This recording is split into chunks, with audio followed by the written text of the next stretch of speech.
I never thought I'd be sleeping on a fold-out cot in what used to be a storage closet at the age of 68, especially in a house that technically belonged to me.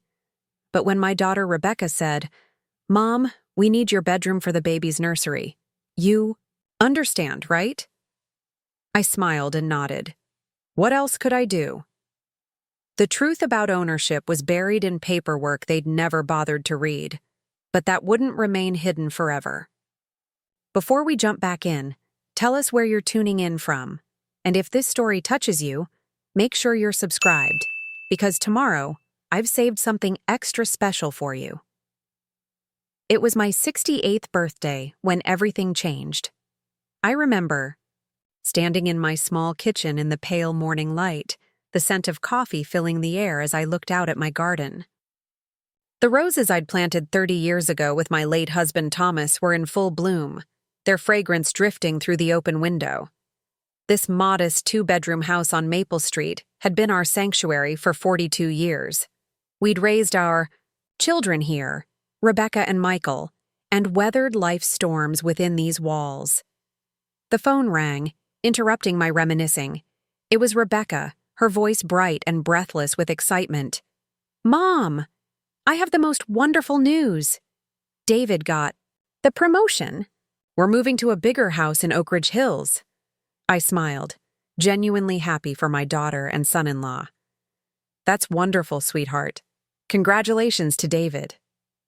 "There's more," she continued, her words tumbling out rapidly. "It's a 4-bedroom house with a beautiful yard. It's perfect for us and the kids, and for you too, Mom." I paused, my coffee cup halfway to my lips. "For me? We want you to move in with us. It makes perfect sense. You're all alone in that big house, and with your arthritis getting worse. Plus, we could use help with Emma and Tyler, and with the new baby coming." "New baby?" I interrupted. Surprised. "Oh, I wasn't going to tell you yet, but yes, I'm pregnant again. Due in November." My heart swelled with joy at the news of another grandchild, even as uncertainty crept in about the living arrangement. "Rebecca, that's wonderful news about the baby. But I don't know about moving in. I'm quite comfortable here." Rebecca's voice took on that persuasive tone I knew too well. "Mom, be practical. The property taxes on your house keep going up. You're living on Dad's pension and Social Security. And what happens if you fall? Who would help you?" She had valid points. My fixed income was stretched thin by rising costs, and last winter I'd slipped on ice while getting the mail. Fortunately, Mrs. Patterson next door had seen me and helped.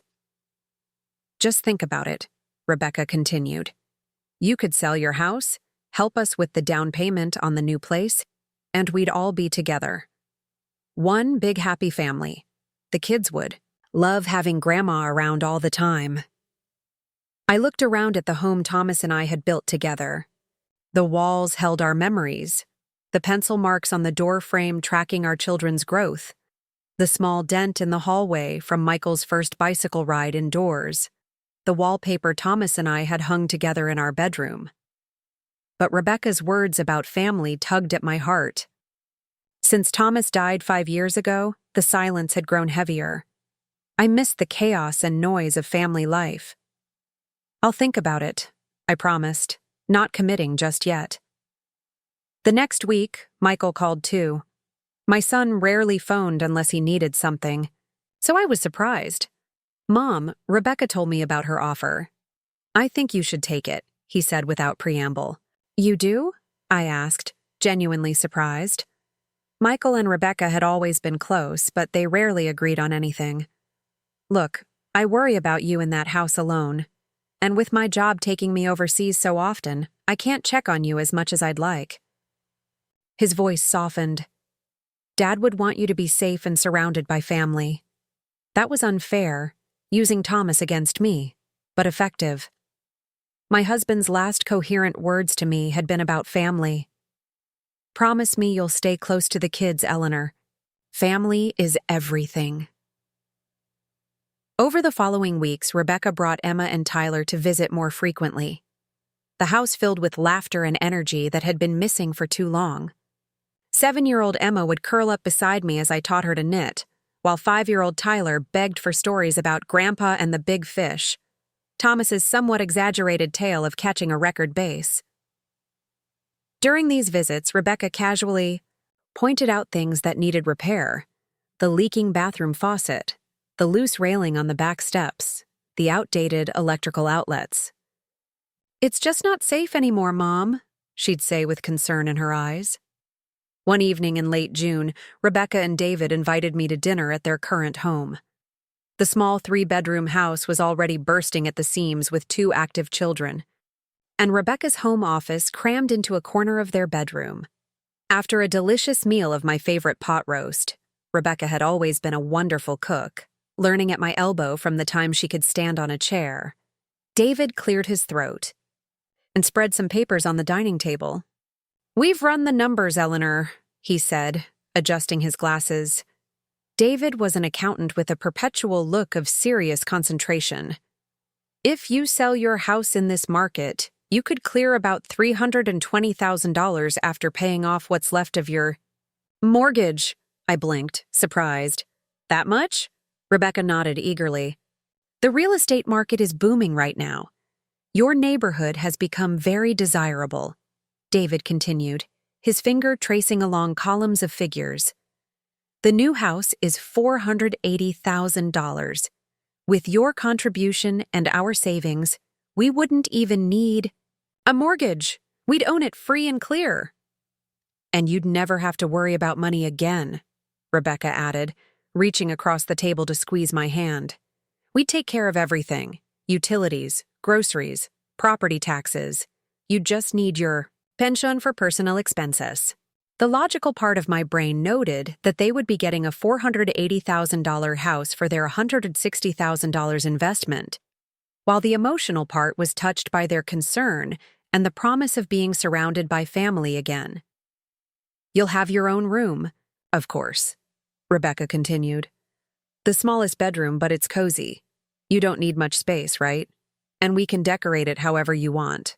I thought about my current bedroom with its queen-sized bed Thomas and I had shared, the antique dresser that had belonged to my grandmother, and the reading nook by the window where I spent peaceful mornings. "What about my furniture? My things?" I asked. Rebecca and David exchanged a quick glance. "Well, there won't be room for most of it," Rebecca said gently. "But we can keep the special pieces, maybe sell the rest or donate it." I felt a pang at the thought of parting with the physical reminders of my life with Thomas. But perhaps Rebecca was right. They were just things. Family was what mattered. "Could I think about it a bit longer?" I asked. Rebecca's smile faltered slightly. "Of course, Mom. But the housing market is hot right now, and this opportunity won't last forever. And the new owners want to move in by August, so we'd need to decide soon." "New owners?" I echoed, confused. David looked uncomfortable. "We may have gotten slightly ahead of ourselves. We found a couple interested in your house. They drove by and loved it from the outside." My mouth fell open. "You've been showing my house without telling me?" "Not showing," Rebecca quickly corrected. "Just mentioning it might be available soon. But they're very interested, and they'll pay above asking price for a quick, smooth transaction." I felt a rush of emotions: anger at their presumption, fear of such a major change, but also a flicker of hope at the thought of being surrounded by family again. The house had grown too quiet, too full of ghosts. That night, alone in my bedroom, I pulled out the old photo album from my bedside drawer. Thomas smiled up at me from our wedding photo, his eyes crinkling at the corners the way they always did when he was truly happy. I traced his face with my fingertip. "What would you do?" "Thomas?" I whispered into the darkness. I remembered how he'd always valued family above all else, how he'd told our children that home wasn't about walls and a roof, but about the people you love. Perhaps this was what he would want, for me to be with Rebecca, Michael, and the grandchildren, to help raise the new baby, to never be alone again. 2 days later, I called Rebecca. "I'll do it. I said, my voice steadier than I expected. I'll sell the house and move in with you. Rebecca's squeal of delight was so loud I had to hold the phone away from my ear. Oh, Mom, you won't regret it. We're going to be so happy, all of us together. I looked around at the home that had held my life for over 4 decades and whispered, I hope so. What I didn't tell Rebecca was that I'd added one condition in my mind. This arrangement had 1 year to work. If it didn't, I had a backup plan. Something neither of my children knew about. A secret Thomas and I had kept all these years that would eventually change everything. Preparing and narrating this story took us a lot of time, so if you are enjoying it, subscribe to our channel. It means a lot to us. Now, back to the story. The move happened faster than I anticipated. Within 6 weeks, my house of 42 years was sold. My belongings were either packed, sold, or donated, and I found myself standing in my new room in Rebecca and David's Oak Ridge Hills home. What? Do you think, Mom? Isn't it cozy? Rebecca gestured around the space proudly. I tried to mask my shock. The room was indeed small, barely bigger than a walk-in closet. A twin bed was pushed against one wall, with a narrow nightstand beside it. A compact dresser stood opposite, and a small desk was wedged under the single window. There was barely enough floor space to turn around. It's compact, I managed, setting down my purse on the bed. I know it's not as big as your old bedroom, Rebecca acknowledged, but we needed the second largest bedroom for the nursery, and the third one is already Emma and Tyler's room. I nodded, remembering how my queen-sized bed and antique furniture had been sold in an estate sale. Rebecca had kept only a few sentimental items, my wedding photo, Thomas's pocket watch, and the quilt my mother had made, which now looked out of place in this sterile, beige room. We thought about giving you the basement, David added, appearing in the doorway. But the stairs would be too hard on your knees. I forced a smile. This will be fine, Rebecca beamed. Perfect. We're having the Wilsons over for dinner tonight to celebrate the move. I was hoping you could watch Emma and Tyler while I shop for groceries. And just like that, my new role was established.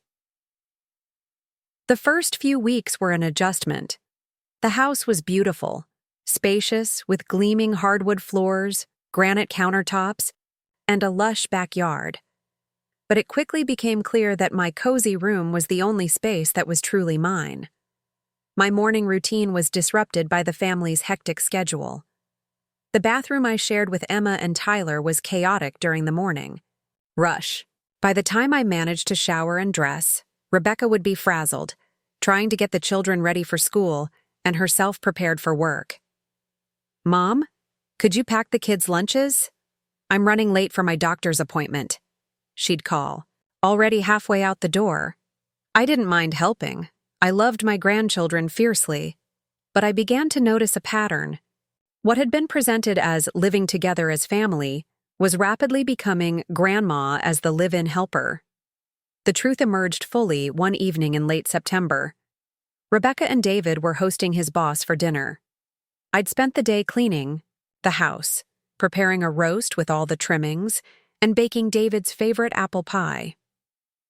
As I was setting the dining room table with the good china, Rebecca came in, looking anxious. Mom, I hate to ask this, but would you mind eating in your room tonight? Mr. Harrington is bringing his wife, and we really need to make a good impression. I froze, a crystal glass in my hand. You want me to eat in my bedroom? Rebecca flushed. Just this once. It's important for David's career. Mr. Harrington is old-fashioned. He might think it's odd having you live with us. Odd having a grandmother living with her family? I asked, unable to keep the hurt from my voice. Please, Mom. Rebecca's eyes were pleading. It's just for tonight. I set down the glass carefully. Of course, dear. Whatever helps David. That night, I sat on my twin bed, balancing a plate on my lap, listening to the laughter and conversation flowing from the dining room. I thought, about my beautiful dining table, sold in the estate sale, where I'd hosted countless family dinners, holiday gatherings, and celebrations. Now I wasn't even welcome at my daughter's table. As the weeks passed, my role in the household became increasingly clear. I was the childcare provider, the housekeeper, the cook, but not really a family member. When friends visited, I was introduced almost as an afterthought. When decisions were made about weekend plans or home improvements, I wasn't consulted. My cozy room became my refuge and my prison. I spent more time there than anywhere else in the house, retreating when David came home from work irritable, or when Rebecca's pregnancy hormones made her snappish. I arranged my few remaining possessions carefully, trying to create some semblance of a home within these beige walls. One afternoon in October, I was helping Tyler with his kindergarten homework when the mail arrived. Among the bills and advertisements was a formal envelope addressed to me. It was from Jenkins and Associates, the law firm that had handled Thomas's will and our financial affairs for decades. I slipped it into my pocket to read later, in the privacy of my room. After dinner, which I'd prepared while Rebecca napped, I closed my door and carefully opened the envelope. "Dear Mrs. Eleanor Williams," it began. "This letter serves as a reminder that, per your instructions, the ownership records for the property at 1742 Lakeside Drive, Oak Ridge Hills, are scheduled to remain in trust until November 15th of this year, at which point the deed will be transferred into your name as specified in the original purchase agreement." My heart raced as I read the letter several times. Thomas and I had purchased this property 20 years ago as an investment, using a trust to keep it off the public records. We'd rented it out for years, but when the last tenants moved out 3 years ago, we decided to keep it vacant for potential future use. The property taxes and maintenance were automatically handled from a separate account Thomas had set up. The trust arrangement was due to expire soon, revealing me as the true owner. The house Rebecca and David now lived in, the house they thought they'd bought with my contribution, had actually been mine all along. I sat on the edge of my bed, trembling. When Rebecca had mentioned moving to Oak Ridge Hills, I'd recognized the address but kept silent, curious about their plans. I'd contributed my house proceeds to their down payment as a test. Would they treat me as a valued family member or merely as a convenient babysitter? The answer had become painfully clear. A soft knock at my door interrupted my thoughts. It was Emma, clutching her favorite storybook. "Grandma, will you read to me?" "Mommy says she's too tired." I tucked the letter into my bedside drawer and patted the bed beside me.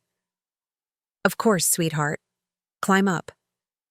As Emma snuggled against me, I breathed in the sweet scent of her shampoo and felt my anger soften. This wasn't her fault. None of this was the children's fault. "Grandma," Emma asked, looking up at me with her father's serious eyes, "are you happy living with us?" The question caught me off guard. "Why do you ask that, sweetie?" She fidgeted with the edge of the book. "You look sad sometimes. And I heard Mommy and Daddy talking about how you're adjusting slower than expected." I chose my words carefully. "It's a big change, living with your family after being alone for so long. I'm getting used to it." Emma nodded solemnly. "Daddy said you had to sell your house because you couldn't afford it anymore, and that's why you gave them money for this house. He said we're doing you a favor." My chest tightened. So that was the narrative they'd settled on. Poor old Mom. Financially unstable. Rescued by her generous children. Is that what Daddy said? I kept my voice neutral. Uh-huh. And he said the money you gave them wasn't really that much because your old house wasn't in a good neighborhood. I had to bite my tongue. My old house was in one of the most established neighborhoods in town, on a street lined with mature oak trees, where neighbors knew each other's names and watched out for one another. The house had more than tripled in value since Thomas, and I had purchased it as newlyweds. "Well," I said, stroking Emma's hair, "sometimes grown-ups see things differently. Now shall we read your story? After Emma returned to her room, I sat alone, contemplating my next move. The letter from Jenkins and Associates had presented an opportunity I hadn't anticipated. In less than a month, I would officially be revealed as the owner of this house, the house my children believed they had purchased. I had options now. I could expose the truth immediately, forcing a confrontation. I could wait until the official transfer and then surprise them. Or I could remain silent, continuing in this diminished role they'd created for me. But the Emma's innocent recounting of her parents' conversation had ignited something in me. A spark of indignation that was quickly growing into a flame. This wasn't the family arrangement Thomas and I had envisioned when we purchased the Lakeside Drive property. We had imagined family gatherings where everyone was equal, where grandchildren would visit and we would age with dignity, surrounded by respect and love. That night, I pulled out the small leather journal Thomas had given me on our last anniversary. I began to write, planning my next steps carefully. This wasn't about revenge. It was about restoring balance and teaching my children the lesson Thomas and I had apparently failed to instill. Family meant honoring each member's worth, not just exploiting their resources. As I wrote, a strange calm settled over me. For the first time since moving in, I slept soundly in my twin bed, no longer feeling trapped. In 26 days, everything would change. I just needed to be patient and observant, gathering evidence of how they truly viewed my place in this family. The next morning at breakfast, when Rebecca complained about the toast being too dark and David barely acknowledged my presence before, hurrying off to work, I simply smiled. My plan was forming, and soon they would learn exactly who owned the magnificent house at 1742 Lakeside Drive, and what that ownership truly meant. Over the next week, I began documenting everything. In my small leather journal, I noted each interaction, each dismissive comment, each time I was asked to watch the children or prepare meals, while Rebecca and David pursued their social calendar. It wasn't about building a case against them. It was about clarity for myself. I needed to be certain I wasn't overreacting before taking any drastic steps. One Tuesday morning, as I was folding laundry in the living room, the doorbell rang. Rebecca was at her prenatal yoga class and David was at work, so I answered it. A tall woman with silver-streaked hair and keen eyes stood on the porch, holding a plate of brownies. "Hello," she said with a warm smile. "I'm Margaret Sullivan from next door. I've been meaning to come by and welcome you to the neighborhood." She extended the plate. "Homemade dark chocolate brownies." "Eleanor Williams," I replied, accepting the plate. "Thank you. This is very kind." Margaret's eyes crinkled. "I've seen you out with the children. Your grandchildren are adorable." I hesitated, then stepped back. "Would you like to come in for coffee? I just made a fresh pot." "I'd love to." As we sat in the kitchen, Margaret studied me over her coffee cup. "So you moved in with your daughter's family? That's becoming more common these days." I nodded. It seemed like the practical solution. "And how's that working out for you?" Her direct question caught me off guard. Something about Margaret's forthright manner made me feel I could be honest. "It's an adjustment." She nodded knowingly. "I've been watching. You're always with the children, coming and going from school, tending the garden, carrying in groceries. Your daughter and son-in-law seem to be enjoying their social life quite a bit." I felt my cheeks flush. "They're busy people." Margaret set down her cup. "Eleanor, I hope you don't mind my frankness, but I recognize the signs.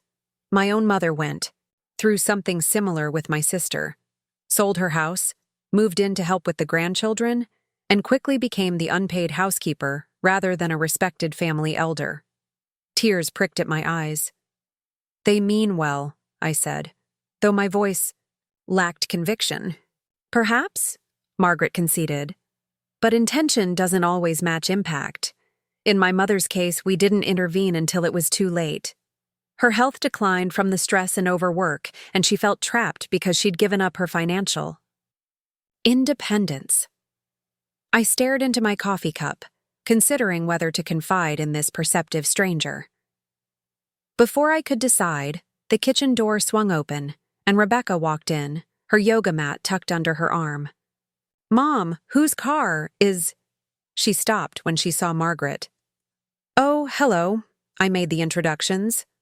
"Rebecca, this is Margaret Sullivan, our neighbor. Margaret, my daughter, Rebecca." Rebecca's smile didn't reach her eyes. "Nice to meet you. Mom, did you pick up my dry cleaning? I need that blue dress for dinner tonight." "I'll get it this afternoon," I promised. Rebecca turned to Margaret with a practiced smile. "It's so wonderful having Mom here. She's such a help with the children, and it gives her purpose, you know? At her age, it's important to stay active." Margaret's eyebrow arched slightly. "Indeed, though in my experience, people in their 60s are quite capable of creating their own purpose.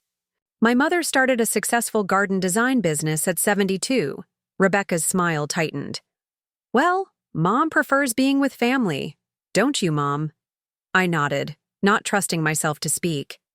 After exchanging a few more pleasantries, Rebecca excused herself to shower, leaving Margaret and me alone again. "Here's my number," Margaret said, scribbling on a napkin. "Call me any time for any reason, or just to chat." She lowered her voice. "And if you ever need to get away for a few hours, my door is always open." After Margaret left, I tucked her number into my journal. My neighbor's insights had confirmed what I'd been feeling. This wasn't normal or healthy. I wasn't a respected elder in this home. I was a convenience. That evening, as I was helping Tyler with his bedtime routine, David appeared in the doorway. "Mom," he said, using the familiar term, though he'd never asked permission to do so. "Rebecca and I need to talk to you after the kids are asleep." My stomach tightened.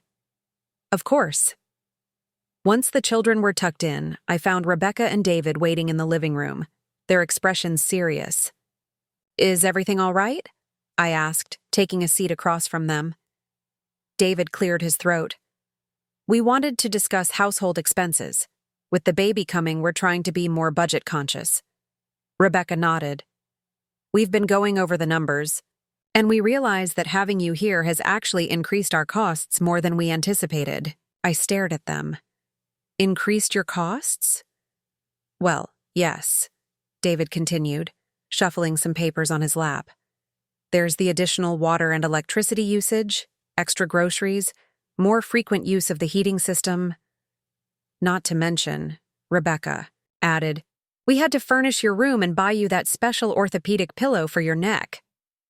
My mind flashed to the twin bed with its thin mattress, the second-hand dresser, and the $25 pillow Rebecca had purchased on sale. Meanwhile, I'd been cooking every meal, doing all the laundry, cleaning the entire house, and providing free childcare for 2 active children.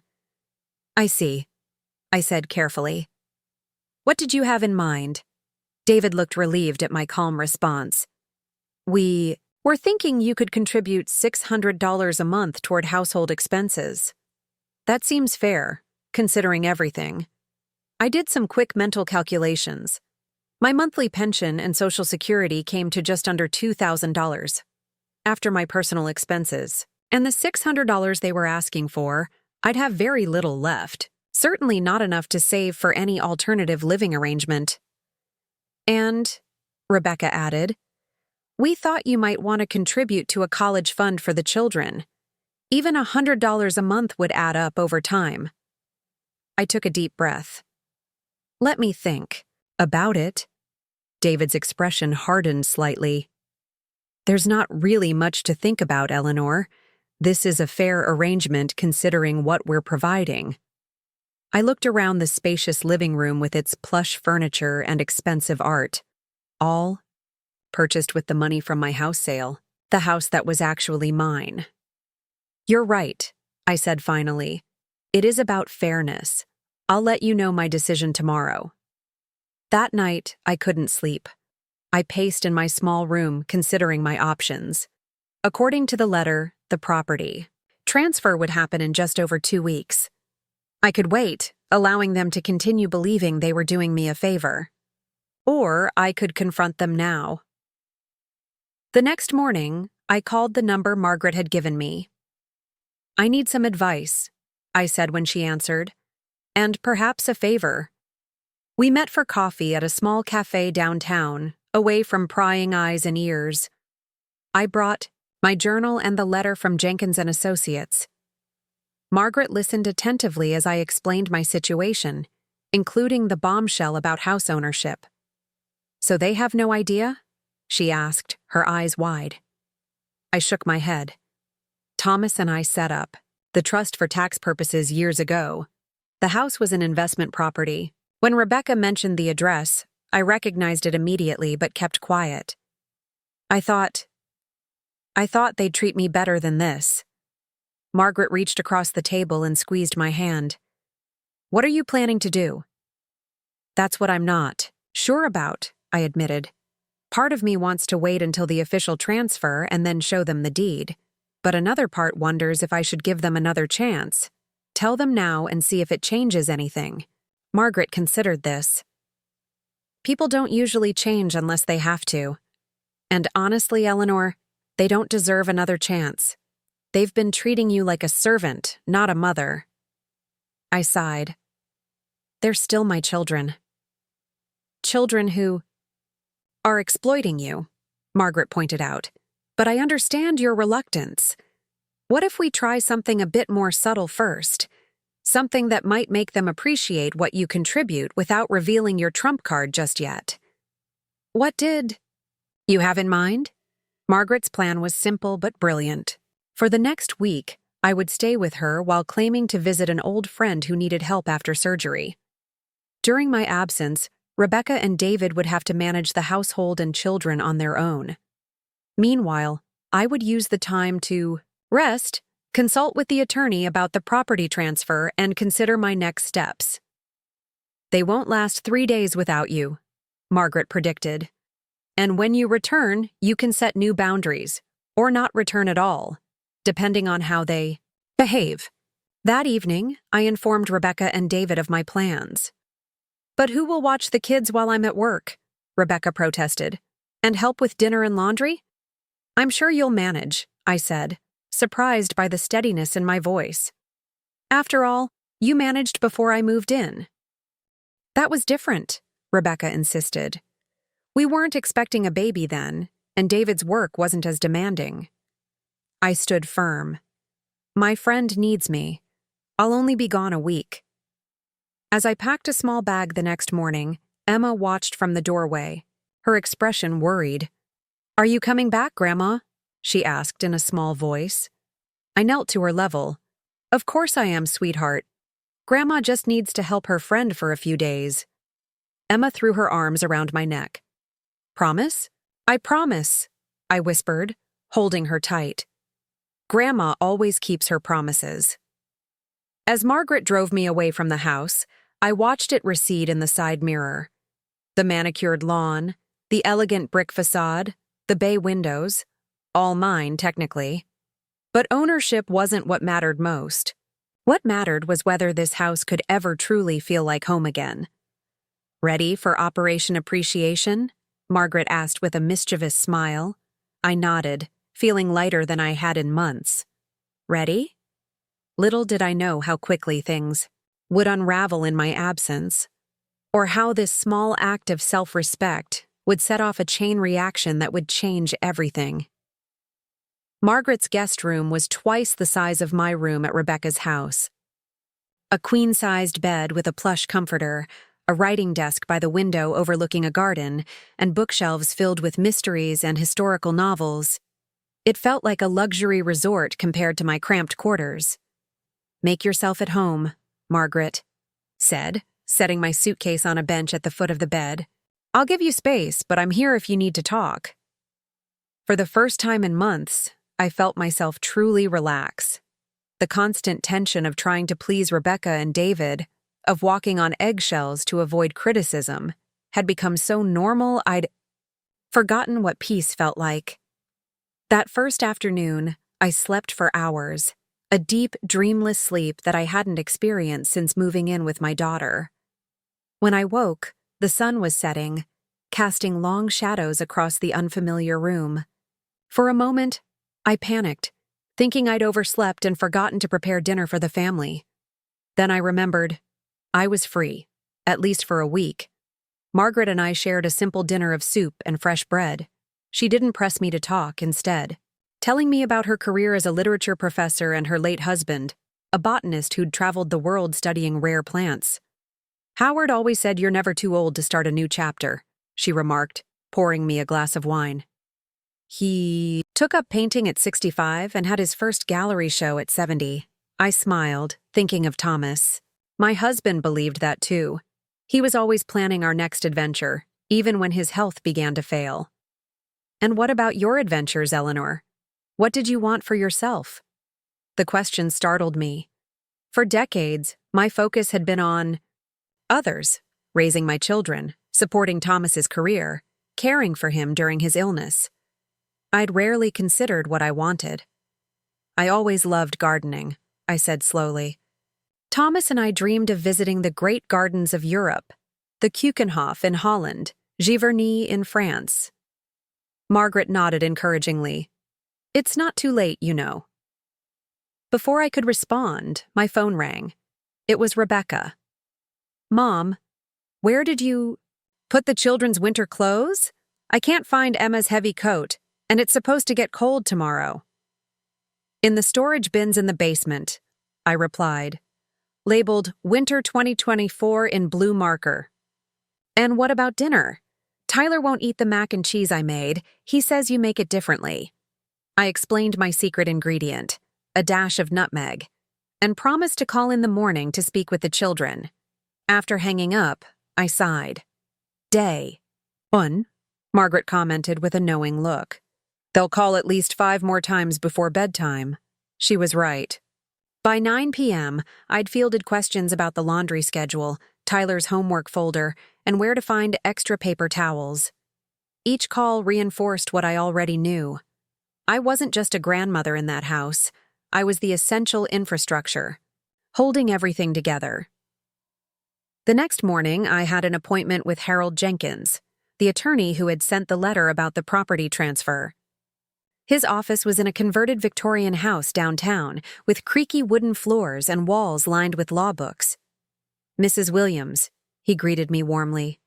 "It's been too long. Thomas would be pleased to see you looking so well." I smiled at the kind lie. I knew I looked tired and strained, despite my night of good sleep. "Thank you for seeing me on short notice," I said, settling into a leather chair across from his desk. "Of course. I assume you're here about the Lakeside Drive property?" "The transfer is proceeding as planned, scheduled for November 15th. I nodded. "That's what I wanted to discuss. My daughter and her family are currently living in the house. They believe they purchased it." Harold's bushy eyebrows shot up. "Purchased it? But the property has been in your trust all along." "They found it through a realtor," I explained. "I didn't tell them it was actually mine. They used their savings plus money from my house sale as a down payment, thinking they were buying it." Harold removed his glasses, polishing them thoughtfully. "That's quite a situation. And they have no idea you're the real owner?" "None. And they've been—" I paused, searching for the right word. "Less than respectful of my place in the household." I showed him my journal, detailing the past several weeks of treatment. Harold read in silence, his expression darkening. "Mrs. Williams, this is concerning. They've essentially taken your money under false pretenses, albeit unknowingly, and then treated you as an unpaid servant rather than a family member." "They're still my children," I said, echoing my words to Margaret. "I don't want to hurt them, but I need to reclaim my dignity." Harold nodded. "I understand. Legally, the situation is clear. You own the property. Once the transfer occurs, you can do as you wish with it. The question is what outcome you want." I considered this. I want them to understand what they've done. to recognize how they've treated me. But I don't want to destroy our relationship entirely. Perhaps a graduated approach, Harold suggested. When the transfer occurs, I could send formal notification as your attorney, explaining the situation. This would give them time to process the information before you discuss it directly. We spent the next hour outlining a plan. Harold would prepare the necessary documents, and once the transfer was complete, we would proceed with notification. In the meantime, I would continue my visit with Margaret, extending it if necessary. As I left the attorney's office, I felt a weight lift from my shoulders. For too long, I'd been passive, accepting whatever scraps of attention and respect my children offered. Now I was taking control of my own future. Back at Margaret's house, I found 3 missed calls from Rebecca and 1 from David. I returned Rebecca's call first. "Mom, thank goodness," she answered, sounding frazzled. "The washing machine is making a weird noise and there's water all over the laundry room floor." I talked her through shutting off the water valve and checking the hose connections. "It sounds like the inlet hose might be loose. David should be able to tighten it with a wrench. But he's at work, and I have a doctor's appointment in an hour. Call a plumber," I suggested reasonably. "They charge $150 just to walk in the door," Rebecca protested. "Can't you just come home and fix it? You always know how to handle these things." The word home caught me by surprise. Was it really my home if I was relegated to the smallest room and treated like hired help? "I'm sorry, but I'm over an hour away," I said, surprising myself with my firmness. "My friend needs me here. You'll have to handle it, Rebecca." There was a shocked silence on the other end. "I can't believe you're choosing some friend over your own family," she finally said, her voice tight with anger. "We need you here, Mom." "I'll be back in a few days, as planned," I replied, keeping my voice calm. "Call the plumber. Or better yet, look up a tutorial online. That's how I learned to fix most household problems." After hanging up, I sat in Margaret's sunny living room, watching birds at the feeder outside her window. My phone buzzed with a text from David. "Very disappointed in your priorities right now. Family should come first." I showed the message to Margaret when she returned from walking her dog. "Amazing how family comes first when they need something from you," she observed dryly. "But when it's about your needs or comfort, suddenly you're being selfish." That evening, Emma called from Rebecca's phone. "Grandma, when are you coming?" "Home? Mommy's really grumpy, and the house is super messy." My heart ached at her innocent observation. "In a few days, sweetheart. Is everything okay there?" "Daddy ordered pizza again because Mommy said she's too tired to cook. And Tyler got in trouble because he couldn't find his homework." I made soothing noises, promising to help her with her school project when I returned. After we hung up, I shared Emma's report with Margaret. 3 days, she said, holding up 3 fingers. "I bet they don't make it past the weekend." She was right. Saturday morning, my phone rang at 7 a.m.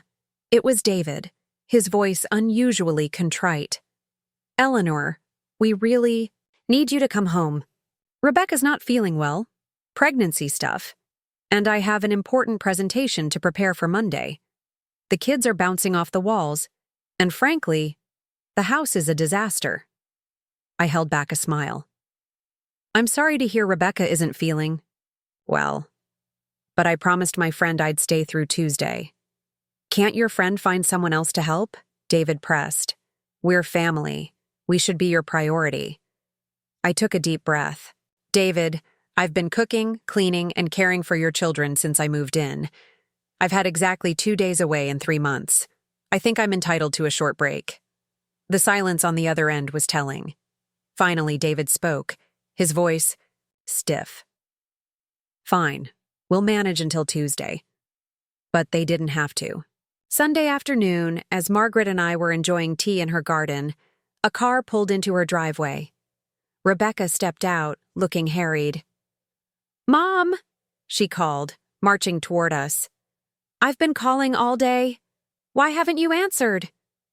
I'd silenced my phone during our afternoon tea, a small luxury I'd never allowed myself at Rebecca's house, where I was expected to be available at all times. "Rebecca, this is a surprise," I said, standing to greet her. "Is everything all right?" "No, everything is not all right," she snapped. "The house is a mess. David's stressed about work. Tyler has a science project due tomorrow that he hasn't started, and I threw up twice this morning. We need you to come home now." Margaret, who had been quietly observing, spoke up. "Hello, I'm Margaret Sullivan. Eleanor has been a wonderful help during my recovery. I'm sorry to hear you're having a difficult time, but surely you and your husband can manage your household for a few more days?" Rebecca's eyes narrowed. "You don't look like you've had surgery." Margaret smiled serenely. "Recovery takes many forms." Turning back to me, Rebecca lowered her voice. "Mom, seriously, we need you. The kids miss you. I miss you. Please come home." I studied my daughter's face, the dark circles under her eyes, the tension in her jaw. For a moment, I felt guilty. Then I remembered the tiny room, the increasing demands, the disrespect. "I'll come home Tuesday, as planned," I said gently but firmly. "You and David are capable adults. You'll manage until then." Rebecca's expression hardened. "Fine, but don't expect things to be the same when you get back. If we can't rely on you, we'll need to make other arrangements." As she stormed back to her car, Margaret touched my arm. "Are you okay?" I nodded, watching Rebecca drive away. "Yes. For the first time in a long time, I think I am." What I didn't know then was that the other arrangements Rebecca mentioned would push me to reveal my ownership of the house sooner than planned and change the dynamic of our family forever. Tuesday morning arrived with a clarity I hadn't felt in months. After a final cup of coffee with Margaret in her sunlit kitchen, I packed my small suitcase, feeling strangely reluctant to leave. "Remember," Margaret said, handing me a spare key, "this room is yours whenever you need it. No questions asked." I tucked the key into my purse, touched by her kindness. "Thank you for everything. These past few days have been transformative." Margaret drove me back to Rebecca's house, pulling into the driveway just after 10 a.m. The front yard looked neglected. Newspapers scattered on the lawn, a child's bicycle tipped over on the path. As I got out of the car, Emma burst through the front door. "Grandma, you're back!" She flung herself at me, wrapping her arms around my waist. I hugged her tightly. "I missed you, sweetheart." Tyler appeared behind her, more reserved but still, smiling. "Hi, Grandma. Did you bring me anything?" I laughed, pulling a small model dinosaur kit from my bag, a treasure I'd found at a bookshop during my outing with Margaret. As a matter of fact, I did. His eyes lit up as he took the package. "Cool, thanks." I turned to thank Margaret, but she was staring past me at the house, her expression troubled. Following her gaze, I saw Rebecca standing in the doorway, arms crossed. Beside her stood an unfamiliar young woman with a practical ponytail and crisp clothes. "Mom, you're finally back," Rebecca said, her tone slightly accusatory. "This is Natalie Peterson. She's going to be helping us around the house and with the children." I blinked in surprise. "Helping around the house?" Natalie stepped forward, extending her hand. "It's nice to meet you, Mrs. Williams. Rebecca has told me so much about you." I shook her hand automatically, noting her firm grip and professional demeanor. "I see."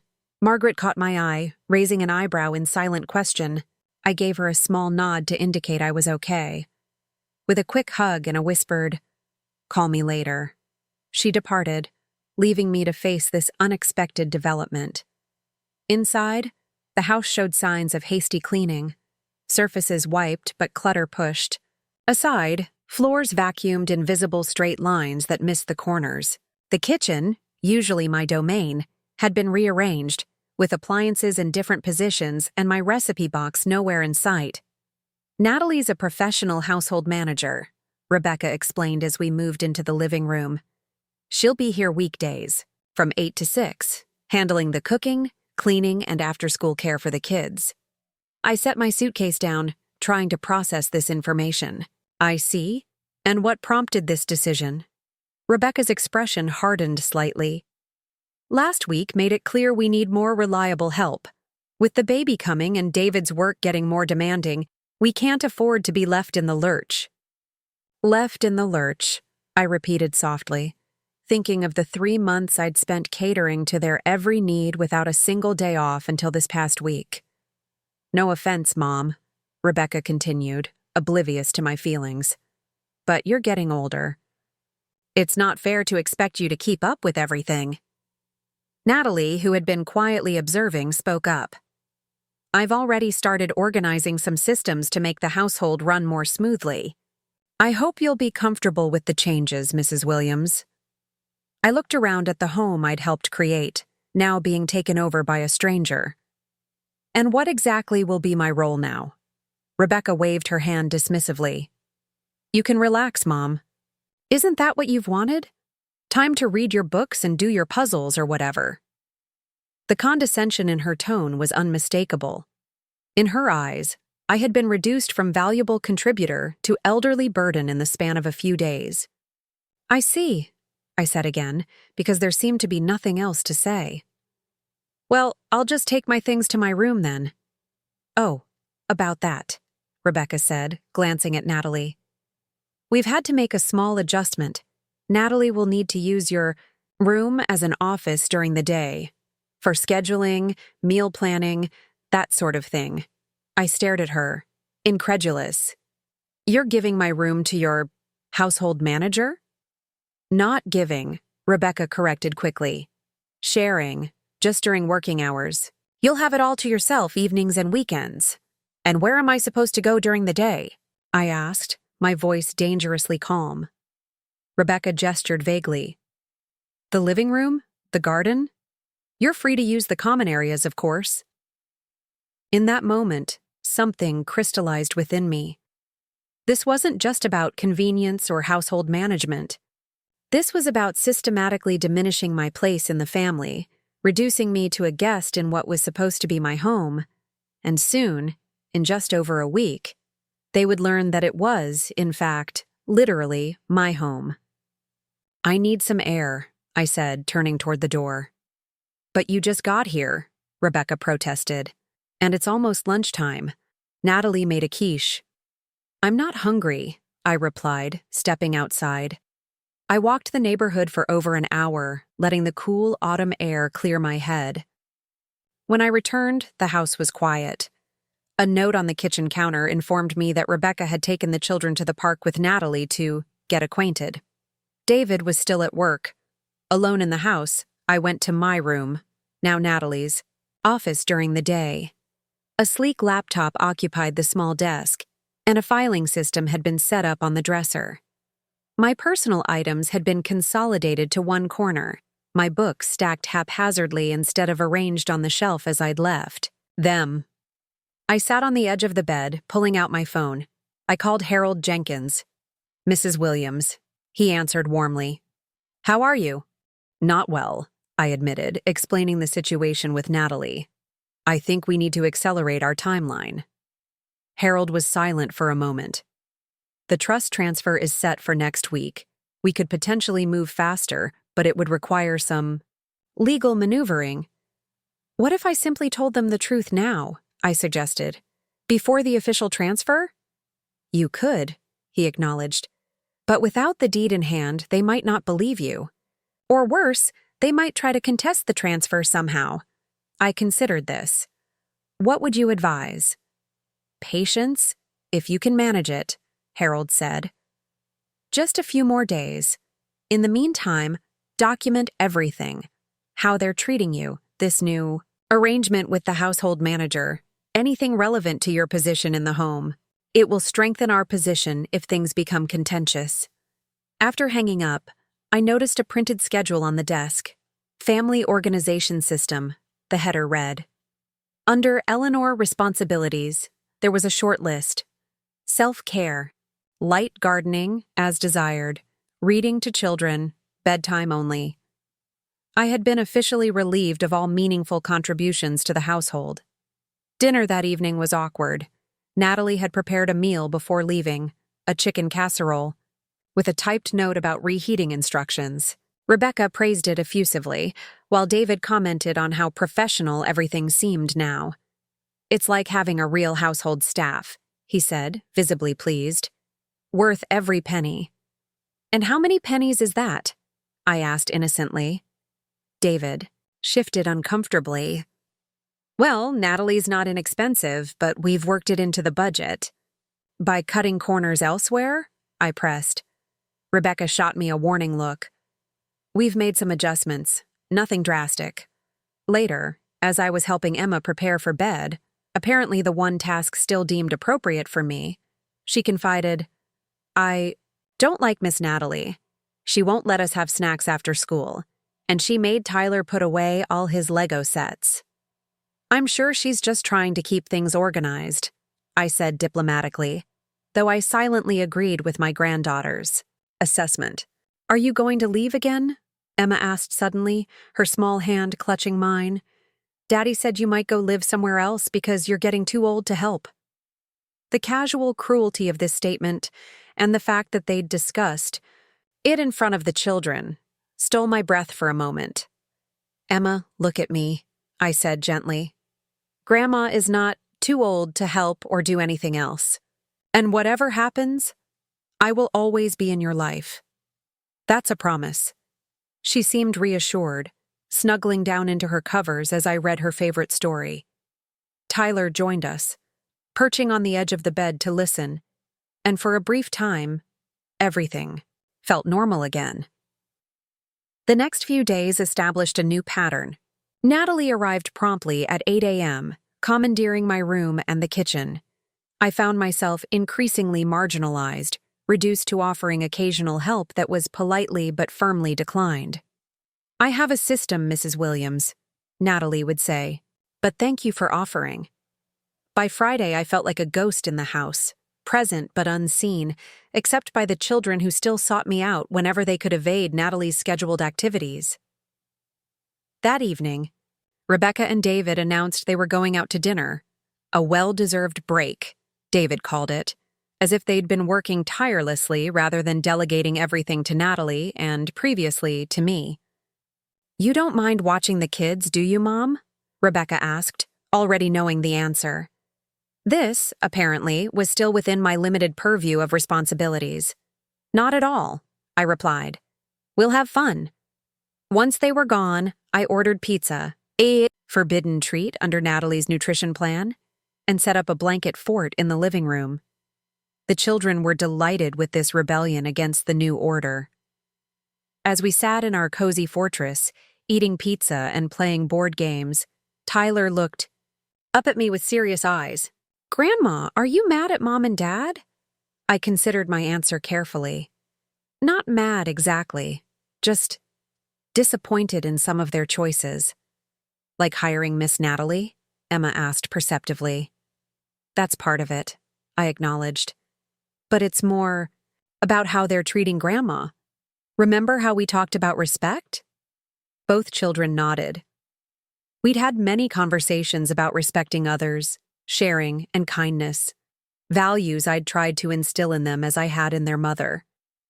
"Sometimes grown-ups forget those lessons," I explained.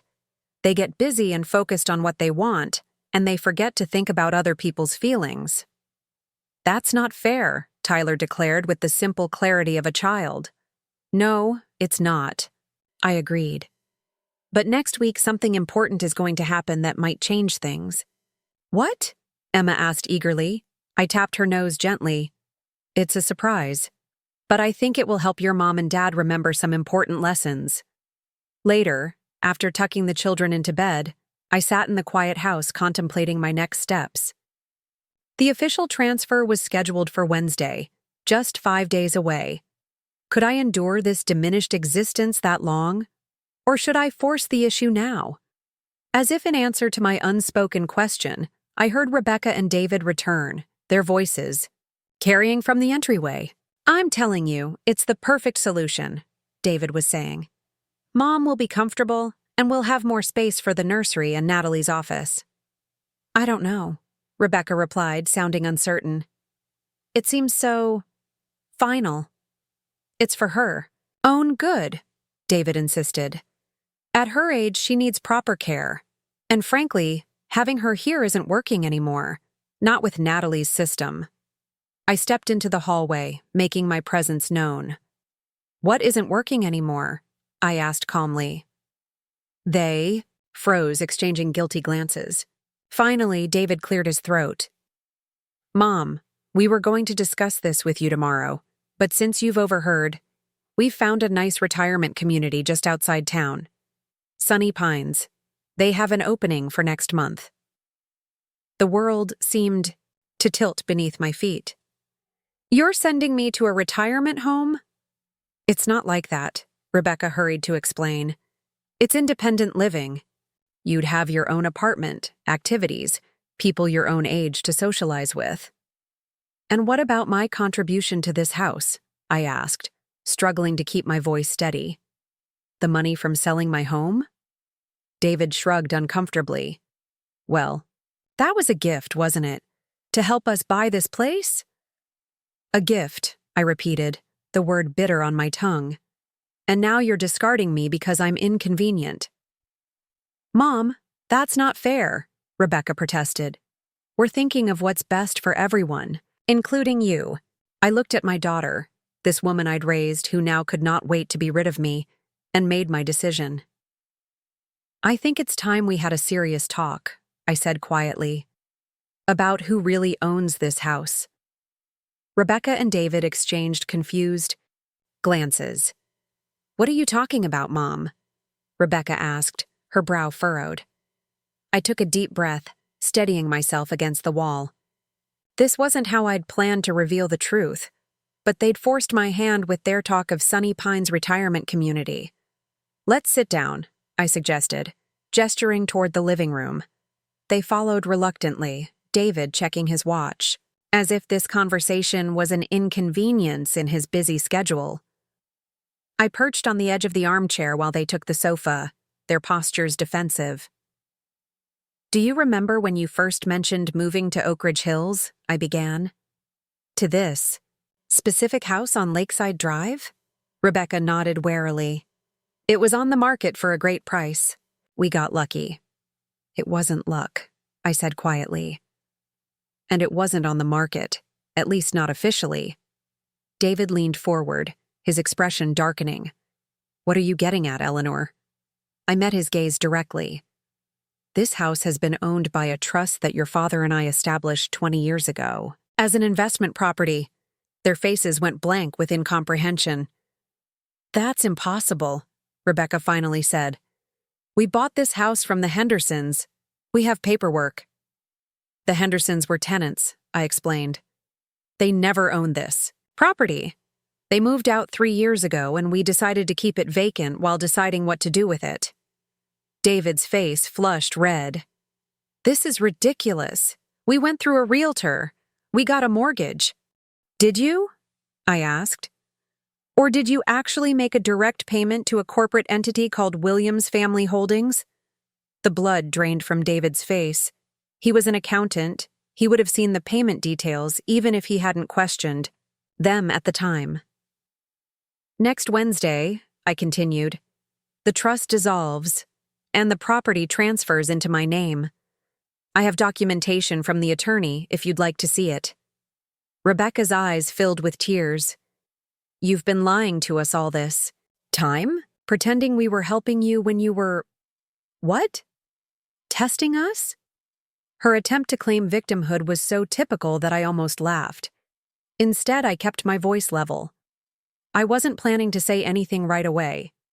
I wanted to see how you'd treat me once I moved in.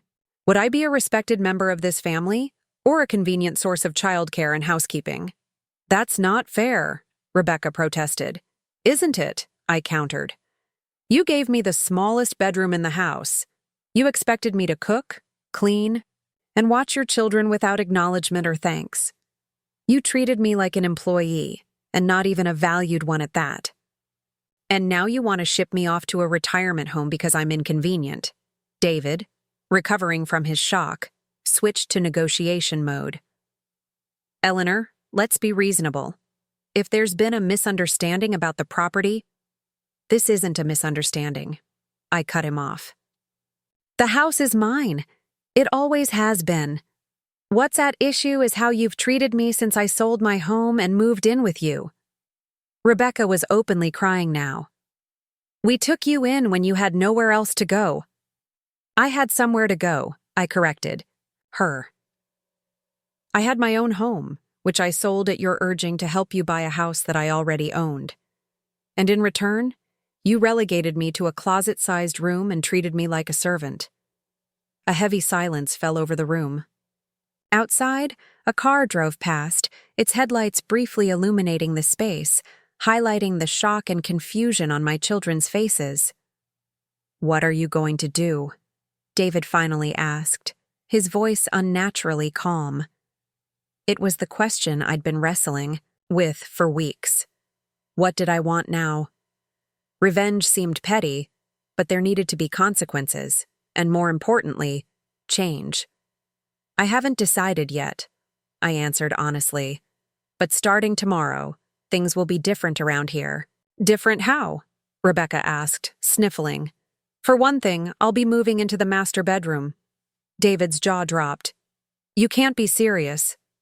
I'm completely serious. It's my house, after all. And what about us? Rebecca demanded. Are you throwing us out? The echo of my own experience, being threatened with expulsion from the family home, wasn't lost on me. But unlike them, I had no intention of being cruel.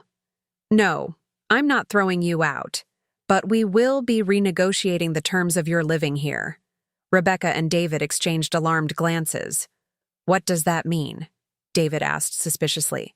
It means Natalie won't be coming back on Monday, I stated firmly. It means you'll both start contributing to this household in meaningful ways, not just financially. And it means you'll treat me with the respect I deserve as your mother and the owner of this home. And if we refuse? David challenged. I met his gaze steadily. Then you have 30 days to find alternative accommodation. The look of shock on their faces was almost comical. They'd never imagined I could or would stand up to them this way. Rebecca broke the silence. This isn't like you, Mom. You've changed. Yes, I agreed. I have. I've remembered my own worth. I stood up, suddenly exhausted by the confrontation. It's late. We're all tired. I suggest we continue this conversation tomorrow after everyone's had time to process. As I turned to leave, Rebecca's voice stopped me. What about the children? What do we tell them? I looked back at my daughter, seeing for a moment the little girl who used to run to me with skinned knees and broken toys, trusting me to fix everything. Tell them the truth, I suggested gently. That Grandma owns the house, and we're going to be working out a new arrangement for living together. One that's fair to everyone. That night, I barely slept. From down the hall, I could hear Rebecca and David's heated whispers, occasionally rising to audible levels before dropping again. I caught fragments. Can't be legal. What choice do we have? My mother, for God's sake. By morning, an uneasy calm had settled over the house. The children, mercifully, were oblivious to the previous night's drama. When Emma bounded in to die, my room at 7, asking for help with her hair, I welcomed the normalcy of the request. Grandma, she asked as I braided her golden hair, are you and Mommy fighting? We had a disagreement, I admitted, but we're going to work it out. Is it about Miss Natalie? Tyler says she's bossy. I smiled despite myself. It's a bit more complicated than that, sweetheart, but it will be okay. At breakfast, Rebecca and David maintained a frosty silence, answering the children's chatter with monosyllables. I prepared pancakes, Tyler's favorite, and served everyone without comment.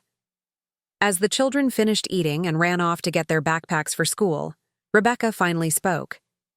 David and I stayed up all night talking, she said, her voice hollow. We called the realtor who sold us the house. He confirmed everything you said. I nodded, waiting for her to continue. We don't have the money to move out, she admitted. Not right away. With the baby coming and the payments we've already made on this house. I'm not asking you to leave, I reminded her. I'm asking for things to change. David, who had been staring into his coffee, finally looked up. What exactly do you want, Eleanor? Revenge? To humiliate us? I want what everyone wants, I replied simply. To be treated with dignity and respect. To have a real place in this family, not as a servant or a burden, but as a mother and grandmother. And the master bedroom? Rebecca asked skeptically. Is a symbol, I explained, of my position in this household. But more importantly, it's about recognizing that this arrangement works both ways. I'm not here merely to serve your needs. We're a family, supporting each other. David pushed his plate away. Fine, we'll move our things out of the master bedroom today. And Natalie? I pressed. He sighed heavily. I'll call her and explain we won't be needing her services anymore.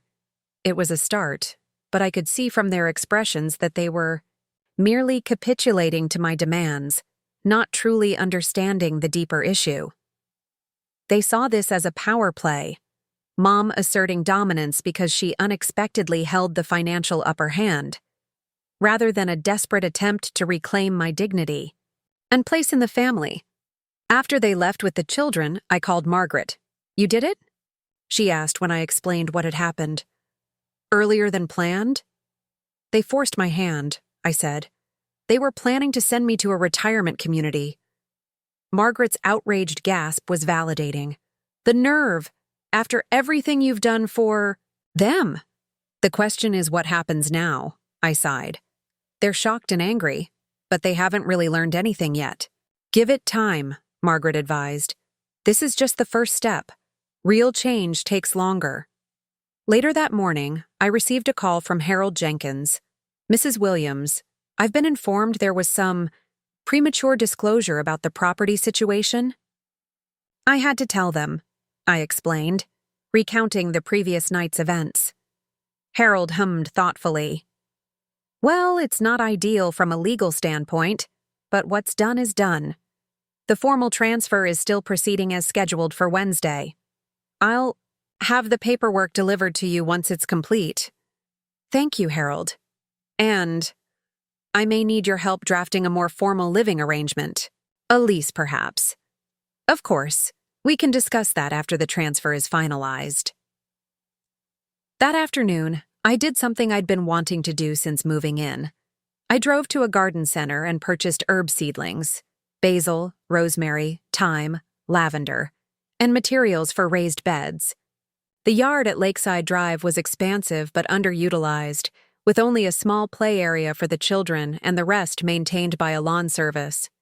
I was on my knees, digging in the rich soil, when Rebecca's car pulled into the driveway. She got out, staring at my handiwork with a puzzled expression. "What are you doing?" she asked, approaching cautiously. "Making an herb garden," I replied, sitting back on my heels. "Something I've wanted to do since I arrived." "I thought you might be packing," she admitted. "To leave." I met her gaze directly. "Is that what you want?" She looked away. "I don't know what I want anymore. Everything's upside down." For the first time since the previous night's confrontation, I saw a crack in her defensive armor. Not contrition exactly, but confusion and vulnerability. "Help me plant these herbs," I suggested, holding out a trowel. "Like you used to when you were little." After a moment's hesitation, she knelt beside me, awkwardly taking the tool. "I don't remember the last time I did any gardening." "It's good for the soul," I told her. "Putting your hands in the earth, creating something living." We worked in silence for a while, side by side in the afternoon sun. It wasn't forgiveness, and it wasn't resolution. But it was a beginning, a small, fragile connection that might, with care, grow into something stronger. As we finished placing the last of the seedlings, Rebecca spoke, her voice barely audible. "I'm sorry, Mom. Not just about the house. About everything." I looked at my daughter, her face streaked with dirt, her eyes uncertain, and felt a surge of love despite everything. "I know," I said simply, "but we have a lot more to talk about." She nodded, then gestured to the fledgling herb garden. "Will these survive the winter?" "Some will, some won't," I replied. "That's how gardens work. You lose some things, but if you've prepared the soil right, there's always next spring." She caught my meaning, offering a tentative smile. "I hope so, Mom. I really hope so." The next few days brought a palpable shift in the household atmosphere. Rebecca and David moved their belongings out of the master bedroom without further protest, though David's tight-lipped silence spoke volumes about his resentment. The children, sensitive to the tension but unaware of its cause, moved carefully through the house as if walking on eggshells. On Sunday evening, I settled into the master bedroom for the first time. The space was expansive after months in the tiny room, a king-sized bed, a sitting area by the bay window, a walk-in closet, and an ensuite bathroom with a soaking tub. I arranged my few possessions, feeling both victorious and oddly melancholy. This wasn't how I'd imagined reclaiming my place in the family. Just as I was unpacking my books, there was a soft knock at the door. Tyler stood in the doorway, clutching his dinosaur model kit. "Grandma, can you help me with this part?" "I can't get the legs to stay on." I patted the space beside me on the bed. "Of course, sweetheart. Bring it here." As we worked together on the model, Tyler glanced around the room. "This used to be Mommy and Daddy's room." "Yes, it was," I acknowledged. "Daddy says you're the boss now," he stated matter-of-factly. He sounded mad. I paused, considering how to explain the situation to a 7-year-old. "It's not about being the boss, Tyler. It's about everyone in a family respecting each other and working together." He nodded solemnly, his small fingers turning the plastic dinosaur leg. "Like when you tell me to respect Emma's things even when she's being annoying?" I smiled. "Exactly like that." After Tyler left, I sat by the window watching the last light fade from the sky, thinking about the days ahead. The formal property transfer was scheduled for Wednesday. Once the paperwork was processed, I would need to decide on a long-term arrangement. Harold had suggested a formal lease agreement, but that felt too businesslike for family. Monday morning brought a new development. As I was preparing breakfast, David appeared in the kitchen, dressed for work, but clearly uncomfortable. "Eleanor," he began stiffly, "I wanted to let you know that I've spoken with Natalie. She understands the situation has changed." I nodded. "Thank you." He shifted his weight, struggling with whatever he wanted to say next. I've been thinking about what happened, about how we treated you." This was unexpected. David had always been the more pragmatic of the pair, focused on financial considerations rather than emotional ones. "Go on," I encouraged. "It wasn't right," he admitted, not quite meeting my eyes. "We took advantage of your generosity, and I was part of that. I should have spoken up, especially when Rebecca suggested the retirement home." His admission caught me off guard. "Why didn't you?" David sighed heavily. "Honestly, it was easier not to. We were stretched thin with the new house, the kids, Rebecca's pregnancy. Having you handle everything domestic was convenient." At least he was being honest, if not particularly flattering. "I appreciate your candor," I said carefully. "But this isn't just about convenience or inconvenience. It's about respect." "I know," he acknowledged. "And I'm sorry. Truly." There was a sincerity in his voice I hadn't expected. Perhaps David, with his accountant's mindset, could understand the transactional unfairness of the situation more readily than Rebecca, who tended to react emotionally. "What happens now?" he asked. "With the house, I mean." The formal transfer happens Wednesday, I explained. After that, we'll need to work out a new arrangement. Will you want us to pay rent? His practical nature emerged immediately. Not rent, exactly, I said thoughtfully. But a fair contribution to household expenses, yes. And more importantly, a fair distribution of responsibilities. David nodded, seeming relieved to have concrete parameters. That's reasonable. I'll talk to Rebecca. After he left for work, I called Margaret to update her on the developments. David apologized? She asked, sounding surprised. That's unexpected. It was, I agreed. I think he's more practical than emotional about it. He can see the power dynamics have shifted, so he's adjusting accordingly. And Rebecca? Still processing, I think.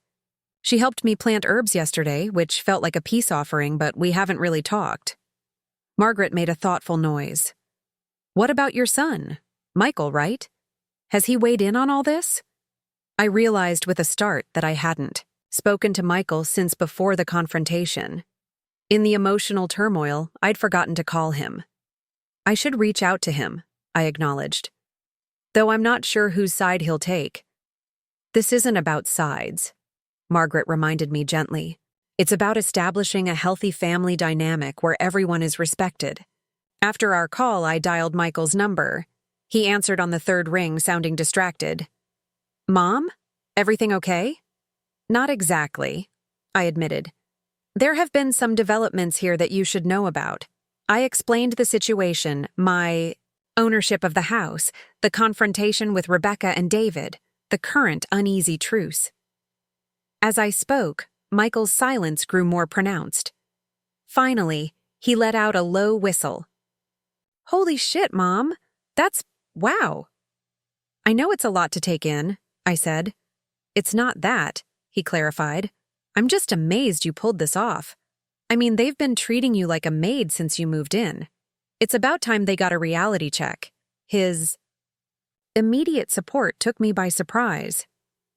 You noticed how they were treating me? Of course I did, Michael said, his tone incredulous. Why do you think I've been visiting less? I couldn't stand watching how they relegated you to that tiny room and expected you to be at their beck and call. I tried talking to Rebecca about it once, but she just said you were happy to help and changed the subject. A weight I hadn't realized I'd been carrying lifted from my shoulders. Someone had seen what was happening. Someone had recognized the unfairness. Thank you, I said, my voice thick with emotion, for seeing it. Mom, you raised us better than that, Michael said firmly. Or at least, I thought you did. Rebecca seems to have forgotten everything you taught us about respect and family. She's under a lot of pressure. I found myself defending her, maternal instinct kicking in despite everything. With the children, the pregnancy, David's work. That's no excuse, Michael countered. Look, I'm in Boston until Thursday for this conference, but I can fly down this weekend. I think it's time for a family meeting, with all of us present. The thought of Michael's support during a family discussion was reassuring. That would be helpful. And Mom? He added before hanging up. I'm proud of you for standing up for yourself. It's about damn time. After the call, I felt a renewed sense of purpose. This wasn't just about reclaiming my dignity. It was about reshaping our family dynamics for the future, including how my children related to each other and to me. Wednesday arrived, bringing with it a courier delivery from Harold Jenkins' office. The envelope contained the official property transfer documents, now recorded with the county. Lakeside Drive was officially, publicly in my name. I was sitting at the kitchen table reviewing the paperwork when Rebecca returned from her prenatal appointment. She paused in the doorway, eyeing the legal documents spread across the table. Is that? She gestured vaguely. The property transfer, yes, I confirmed. It's official now. Rebecca sank into a chair across from me, her hand resting on her slightly swollen belly. I still can't believe you kept this from us all this time. Would you have treated me differently if you'd known I owned the house? I asked directly.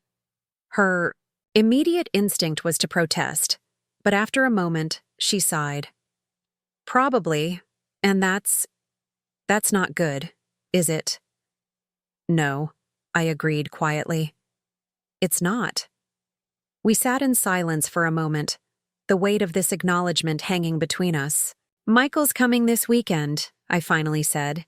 He thinks we should have a family meeting to discuss how we move forward. Rebecca's expression tightened. Of course he's taking your side. This isn't about sides, I said, echoing Margaret's words. It's about finding a way to live together respectfully, as a family. Rebecca looked down at the table, tracing a wood grain with her fingertip.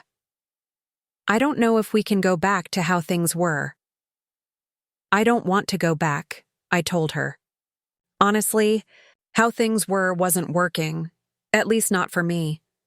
I want to go forward, to something better. She met my gaze, her eyes swimming with unshed tears. I'm scared, Mom. With the baby coming and now this. I feel like everything's falling apart. Despite everything, my heart ached for my daughter. I reached across the table and took her hand. Nothing's falling apart, Rebecca. Things are changing, yes, but change can be good if we approach it with honesty and compassion. I don't think David sees it that way, she admitted. He's been so angry. Not at you exactly, but at himself. At the situation. He keeps saying he should have read the paperwork more carefully, should have questioned where the house came from. David spoke to me on Monday, I told her. He apologized. Rebecca looked surprised. He didn't tell me that. Maybe he's processing, in his own way, I suggested. This is a lot for everyone to adjust to. She nodded, then glanced at the legal documents again. So what happens now? Do we need to start packing? No, I assured her. This is still your home. But we need to redefine how we live together. All of us need to contribute to the household work, to the expenses, to the decision-making. Like equals, Rebecca said softly. Exactly like equals, I confirmed. Different roles, perhaps, but equal in value and respect. Later that evening, after the children were in bed, I sat in the garden beside my newly planted herbs. The night air was cool, carrying the earthy scent of soil and the faint sweetness of the lavender starts. In the distance, a neighbor's wind chimes sang softly in the breeze. I thought about Thomas, wondering what he would make of all this. He'd always been the peacemaker in our family, smoothing over conflicts with his gentle humor and steady presence. But he'd also been the one to insist on setting up the trust for this property, ensuring our financial security even if everything else failed. I wish you were here, I whispered to the stars, to see what's happening, to help me navigate it. But even as I yearned for his guidance, I realized I had found my own strength through this ordeal. I had stood up for myself, had reclaimed my dignity, had forced a necessary realignment in my family. Thomas would have been proud. A soft voice interrupted my reverie. Mom? Are you okay? Rebecca stood at the edge of the garden, wrapped in a cardigan against the evening chill. Just thinking, I replied, patting the bench beside me. Join me? She sat down, leaving a careful space between us. I've been thinking too, about how things used to be when I was growing up. How you and Dad always made sure Michael and I felt valued, even when we disagreed.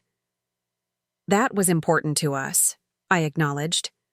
That you knew you were loved unconditionally, but also that you understood the importance of mutual respect. I lost sight of that, Rebecca admitted. Somewhere between the stress of work and raising kids and trying to keep up with everyone's expectations, I forgot the most basic lesson you taught me. Which was, that family isn't just about blood or obligation. It's about how we treat each other every day. She turned to face me, her expression earnest in the dim light. I want to do better, Mom. I don't know exactly how yet, but I want to try. I reached for her hand, feeling the first genuine stirring of hope since this whole ordeal began. That's all I've ever wanted to hear. Saturday morning arrived bright and clear, a perfect autumn day with crisp air and golden sunshine. I rose early, eager but nervous about Michael's arrival and the family meeting scheduled for that afternoon. As I prepared a hearty breakfast, something I now did because I wanted to, not because it was expected, I heard the children's excited voices from the front yard. I stepped onto the porch to see Michael's rental car pulling into the driveway. Emma and Tyler were already racing toward it, squealing with delight as their uncle emerged. "Uncle Mike! Uncle Mike!" they chanted, throwing themselves at him. Michael laughed, catching Tyler in one arm and Emma in the other, spinning them around. "Look how big you've gotten. Are they feeding you Miracle Grow?" I watched from the porch, warmth spreading through my chest. Michael had always been wonderful with the children, though his demanding job and frequent travel meant his visits were rare treats. He spotted me and set the children down. "Mom," he called, his face breaking into a wide smile. As he approached, he studied me carefully. "You look different. Better." "I feel better," I admitted as he enveloped me in a hug. "Standing up for yourself agrees with you," he murmured in my ear before releasing me. Rebecca appeared in the doorway behind me, her expression a mixture of happiness at seeing her brother and apprehension about the coming conversation. "Michael, you made good time." "Traffic was light," he replied, giving her a brief hug. He placed a gentle hand on her baby bump. "How's my newest niece or nephew doing?" "Growing like crazy," Rebecca managed to smile. "Doctor says everything looks perfect." "Where's David?" Michael asked, glancing around. "Getting bagels and coffee," Rebecca explained. "He should be back soon." The morning passed in a flurry of activity, the children eager to show Michael their toys and schoolwork, Rebecca and I preparing lunch, David returning with provisions and exchanging cordial but cautious greetings with his brother-in-law. There was a sense of anticipation hovering over the household, everyone aware of the important conversation to come. After lunch, Emma and Tyler were sent to play at a neighbor's house, a strategic decision to allow the adults to speak freely. We gathered in the living room, an unusual formality to our seating arrangement. David and Rebecca on the sofa, Michael in an armchair, and me in what had become my chair by the window. "So," Michael began once we were settled, "I think we all know why we're here. Mom has filled me in on the situation with the house and how things have been since she moved in." David shifted uncomfortably. "Look, Michael, this is a family matter. I am family," Michael interrupted firmly. "And I care about how my mother is treated." "We've already acknowledged our mistakes," Rebecca said defensively. "Mom and I have been talking, working things out." "That's good," Michael nodded. "But I think we need to be very clear about the path forward. Mom deserves better than what happened, and I want to make sure it doesn't happen again." I appreciated Michael's support, but I didn't want this to devolve into accusations and defensiveness. "What I'd like," I interjected, "is for us to establish a new understanding about how we live together, how we treat each other, and how we function as a family." David leaned forward, hands clasped between his knees. "I've been giving this a lot of thought. From a practical standpoint, there are several options. We could pay rent to Eleanor, essentially becoming tenants. Or we could look into buying the house from her at fair market value, though that would take time to arrange financing. Or, Michael suggested, you could recognize that this is Mom's house and she's generously allowing you to live here as family, not tenants or owners." Rebecca's eyes flashed. "That's easy for you to say, Michael. You're not the one whose life has been turned upside down." "Your life was turned upside down," Michael countered, "because you made assumptions and treated Mom poorly. Actions have consequences." I raised a hand, sensing tension building. "Let's take a step back. This isn't about punishment or consequences. It's about finding a way forward that works for everyone." Rebecca took a deep breath. What do you want? Mom? Just tell us plainly. It was the question I'd been considering for weeks. What did I truly want from this situation? I want to be part of this family as an equal, not a servant or a burden, I began slowly. I want my contributions, financial, practical, and emotional, to be recognized and valued. I want a voice in decisions that affect the household. David nodded. That's reasonable. I also want space of my own, not just physical space, but the freedom to have my own activities, friends, and interests outside of childcare and housework. Like your gardening, Rebecca acknowledged, and your cooking videos. I smiled, surprised she'd remembered my old YouTube channel. Yes, exactly. I've been thinking of starting those again, actually. You should, Michael encouraged. You were good at it. As for financial arrangements, I continued, I think we need something fair but not transactional. You're not tenants, you're family, but you should contribute proportionally to household expenses. David, comfortable with financial discussions, nodded again. We can work out percentages based on income and usage. That makes sense.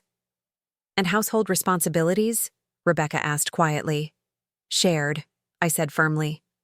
I'm happy to help with the children and cooking. I love doing both.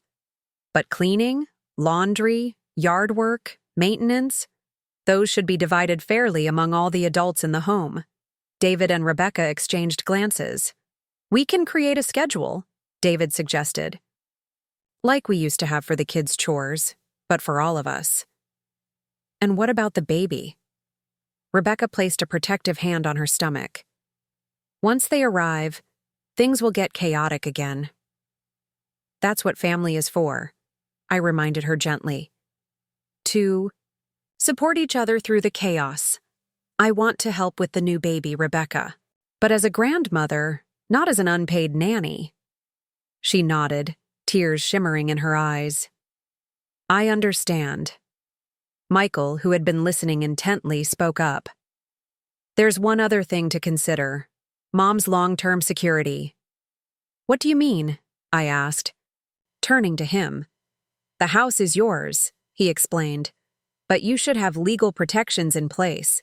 A will, power of attorney, healthcare directives, all updated to reflect your current situation and wishes. David straightened, his accountant's mind engaging. That's actually an excellent point. We should have a proper estate plan drawn up, for everyone's protection. Including a clear understanding of what happens to the house in the future, Michael added. So there's no ambiguity or conflict down the road. The conversation continued for hours, moving from broad principles to specific details. We discussed finances, schedules, space allocation, and long-term plans. There were moments of tension, certainly, but also surprising instances of agreement and understanding. By late afternoon, we had outlined a framework for our new family arrangement, not just practical matters, but how we would communicate, make decisions, and show respect for each other. Michael took notes, promising to draft a formal document that would serve as our family agreement, not legally binding, but a clear statement of intentions and expectations. As the discussion wound down, David surprised me by addressing something that had gone unspoken. Eleanor, I want to acknowledge something. When you sold your house and contributed that money to our down payment, on a house you already owned, we didn't use all of it for that purpose. Rebecca tensed beside him. David. No, she deserves to know, he insisted. We used about half for the down payment. The rest, well, some went to furnishing the house, but we also used it for other things. A vacation to the Outer Banks, new laptops, Rebecca's car repairs. I absorbed this information, oddly unsurprised. I see. We'd like to make that right, David continued. We can't repay it all at once, but we could set up a repayment plan. Or count it against what we would contribute to household expenses going forward. The old me might have waved this away, said it didn't matter. But the woman I'd become understood the importance of this acknowledgement. I appreciate your honesty, I said. Let's include that in our financial calculations. Not as a debt to be repaid necessarily, but as part of our overall understanding. As evening approached, Michael ordered takeout from my favorite Italian restaurant, a small celebration of our progress. When the children returned from their playdate, they sensed the lighter atmosphere. The tension of previous days dissipated. After dinner, as the children pulled Michael into a board game in the living room, I stepped outside into the garden. The evening air was cool, but not cold, stars beginning to appear in the darkening sky. I inspected my herb seedlings, already showing signs of growth just days after planting. "They're thriving," Rebecca's voice came from behind me. I turned to see her standing at the edge of the garden, a shawl wrapped around her shoulders. "Strong roots," I replied, gently touching a rosemary sprout. "That's the secret." She moved to stand beside me, looking down at the garden. "I've been thinking about what you said, about family being how we treat each other every day, not just blood or obligation.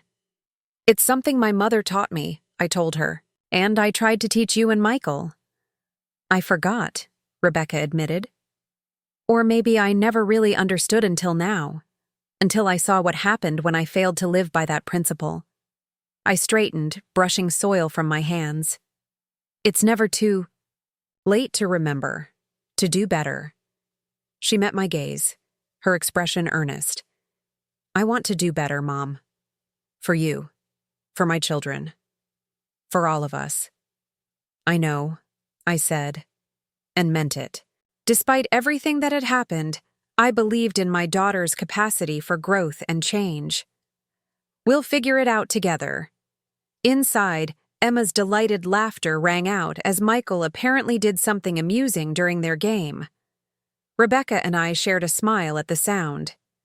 "I should get in there before he teaches them something inappropriate," Rebecca said with a small laugh. She hesitated, then added, "Thank you, Mom. Not just for today, but for not giving up on us." After she went inside, I lingered in the garden a moment longer, reflecting on the journey of the past months. From that tiny room where I'd felt diminished and invisible, to standing in the garden of a house that was now publicly mine, surrounded by family working, however imperfectly, to rebuild our relationships on a foundation of mutual respect. It wasn't perfect. There would be missteps and disagreements ahead. Old patterns don't disappear overnight, and trust takes time to rebuild. But for the first time since Thomas died, I felt truly seen.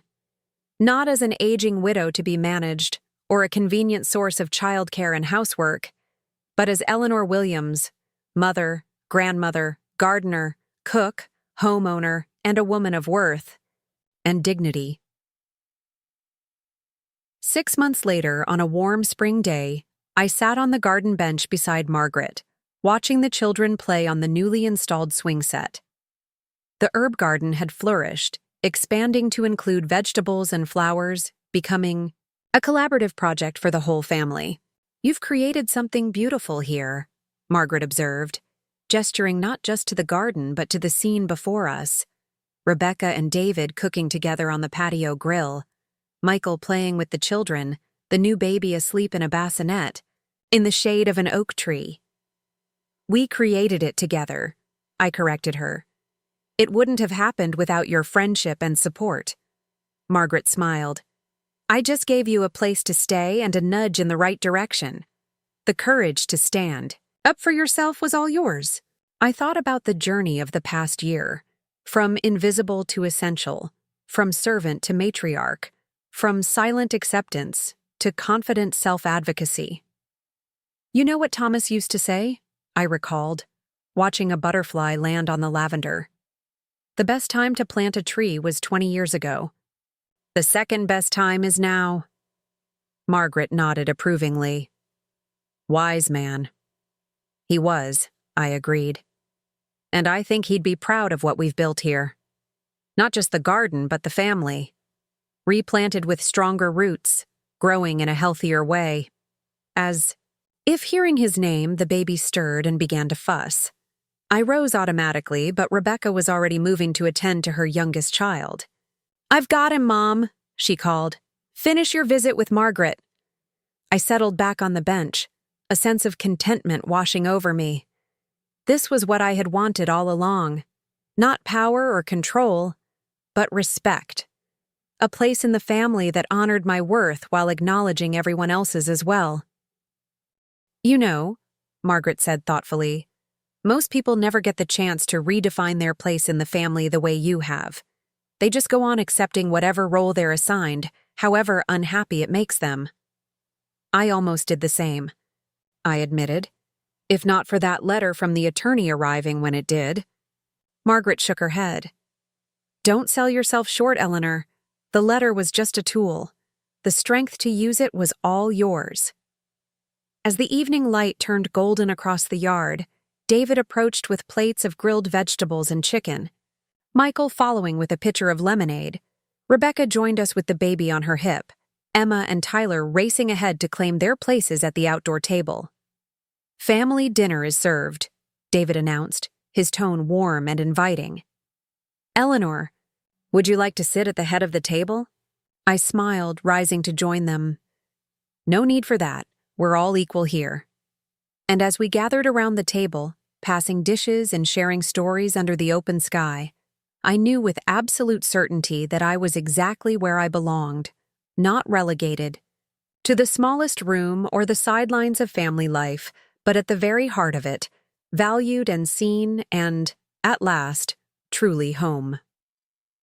Up next, you've got 2 more standout stories right on your screen. If this one hit the mark, you won't want to pass these up. Just click and check them out.